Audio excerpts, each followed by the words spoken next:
चला तर आज एक आणखीन चविष्ट रेसिपी शेवग्याच्या शेंगांची रसदार भाजी।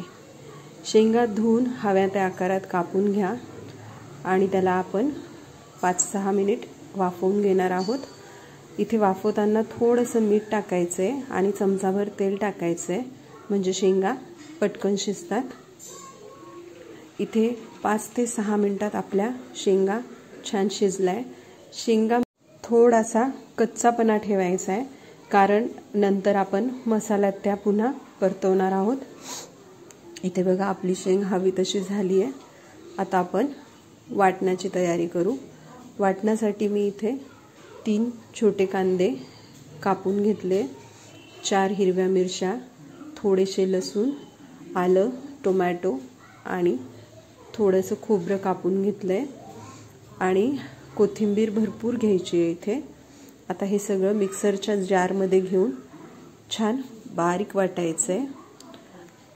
आता ज्या कढईत आपण शेंगा शिजवल्या होत्या त्याच कढईत तेल टाकून छान गरम होऊ द्यायचं आहे। तेल तापलं की त्यात मोहरी, जिरे आणि हिंग टाकून घेणार आहोत आपण। मोहरी छान तडतडली की आपण वाटलेला मसाला त्यात टाकायचा आहे। इथे आपण सगळंच कच्चं घेतलंय म्हणजे खोबरं आणि टोमॅटो आणि कांदा कच्चा घेतलाय, त्यामुळे आपलं वाटण जरा पातळच होणार आहे, त्यामुळे वाटण फ्राय करायला जरा वेळ लागतो। गॅस जरा बारीकच ठेवायचा आहे आणि झाकण ठेवून हे मध्ये मध्ये हलवून तेल सुटेपर्यंत छान फ्राय करून घ्यायचं आहे वाटण। आता बघा इथे आपलं वाटण जरा दाटसर झालंय। आता इथे आपण कोरडे मसाले टाकून घेणार आहोत। बघा आपलं वाटण जरा दाट होतंय। आता इथे तिखट 1 चमचा घेतलंय, पाव चमचा हळद, 1 चमचा धनेपूड आणि मीठ घेतलंय। आता हे छान मिक्स करून घ्यायचं आहे।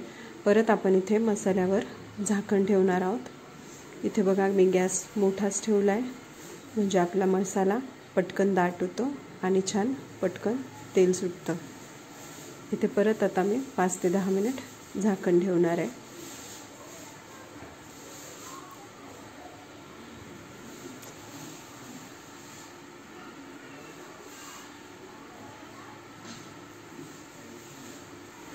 आता आपला मसाला छान फ्राय झालेला आहे।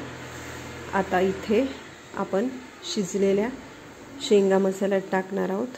हे बघा मसाला चांगला दाट झाला आहे आता आपला। आता इथे शेंगा टाकून आपण हव्या त्या प्रमाणात तुम्हाला जशी भाजी पाहिजे तसं पाणी कमी जास्त करू शकता। ही भाजी तुम्ही भात, चपाती किंवा खिचडी सोबतही खाऊ शकतात। ही भाजी खूपच छान लागते, चविष्ट होते एकदम। आता याच्यावर पुन्हा झाकण ठेवून 1-2 मिनिट वाफ घेणार आहोत आपण। बघा इथे आपली भाजी छान रसरशीत झाली आहे आणि भाजीला तेल पण सुटलंय। रेसिपी आवडली असेल तर ट्राय करा, कमेंटमध्ये सांगा, चॅनलला लाईक करा, सबस्क्राईब करा आणि शेअर करायला विसरू नका।